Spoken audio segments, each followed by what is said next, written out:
Iraq की राजधानी Baghdad में अमेरिका के 12 सैनिकों ने हथकड़ी में जकड़े एक व्यक्ति को चुपचाप फांसी देने वाले जल्लाद को सौंप दिया। इस दौरान उन अमेरिकी सैनिकों की आंखों में आंसू थे। वो थे इराक के पूर्व राष्ट्रपति सद्दाम हुसैन।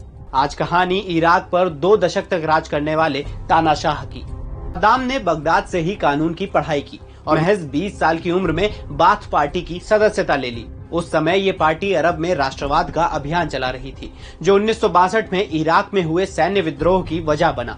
फिर 1979 में सद्दाम ने जनरल बक्र को खराब स्वास्थ्य के नाम पर इस्तीफा देने पर मजबूर कर दिया और खुद देश के 5वें राष्ट्रपति बन गए।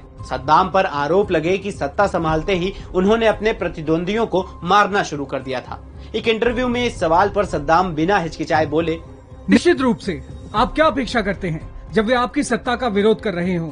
इसके बाद 1980 में नई इस्लामिक क्रांति के प्रभावों को कमजोर करने के लिए सद्दाम ने पश्चिमी ईरान की सीमाओं में अपनी सेनाएं उतार दी। सालों तक चले युद्ध में लाखों लोगों को अपनी जान गंवानी पड़ी। इस दौरान जुलाई 1982 में सद्दाम हुसैन के ऊपर एक आत्मघाती हमला हुआ, जिसका बदला लेने के लिए उन्होंने शिया बाहुल्य दुजैल गांव में 148 लोगों की हत्या करवा दी। इसके बावजूद अमेरिका ने इन हमलों में सद्दाम का साथ दिया। 1988 में ईरान के साथ युद्ध विराम घोषित हो गया, लेकिन सद्दाम अपना दबदबा बरकरार रखने के लिए अपनी ताकत बढ़ाने में लग गए।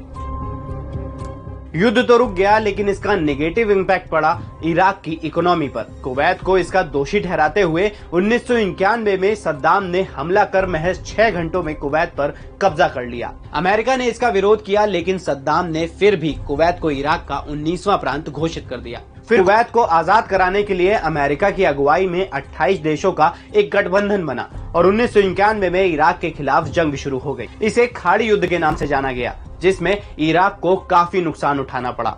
कुवैत में मिली हार के बाद सद्दाम विरोधी शिया समुदाय ने विद्रोह शुरू कर दिया। साल 2000 में जॉर्ज बुश की ताजपोशी हुई और 2002 में उन्होंने सद्दाम को तानाशाह और दुनिया के लिए खतरा बताते हुए इराक में सत्ता बदलने की बात कही। 2003 में अमेरिका ने इराक पर हमला कर सद्दाम सरकार गिराई और इराक की राजधानी बगदाद पर कब्जा कर लिया।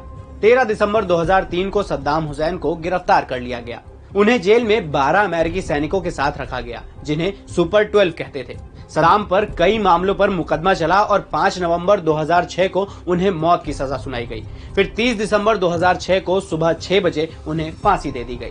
बाडेन-वर्पर अपनी किताब the prisoner in his palace, his American guards and what history left unsaid में लिखते हैं कि सुपर 12 सैनिकों में से एक ने उन्हें बताया, हमने सद्दाम को हत्यारे के रूप में कभी नहीं देखा, हमें तो वो अपने दादा की तरह ही दिखाई देते थे।